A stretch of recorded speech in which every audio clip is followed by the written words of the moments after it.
আল্লাহ তাআলার কুদরতি পা জাহান্নামের ভেতরে ঢুকিয়ে দিবেন। জাহান্নামের সবচাইতে হালকা আযাব হলো ওই ব্যক্তির আযাব যার পায়ে দুটো জাহান্নামের আগুনের জুতা পুড়িয়ে দেয়া হবে। ওই আগুনের উত্তাপে তার মাথার মগজগুলো ভাতের মারের মতো টপ টপ টপ টপ করে বেয়ে বেয়ে পড়বে। এইটা যদি সবচেয়ে লাইট পানিশমেন্ট হয়, সবচেয়ে হালকা পাতলা সহনীয় আযাব যদি হয়, তাহলে ভয়ঙ্করতম আযাবের কি অবস্থা হবে?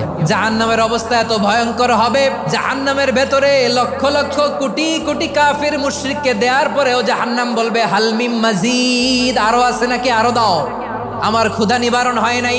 জাহান্নামে তো উত্তপ্ত হবে, জ্বলন্ত হবে, ভয়ঙ্কর হবে। জাহান্নামের এক অংশ আরেক অংশকে খেয়ে ফেলবে। আল্লাহু আকবার।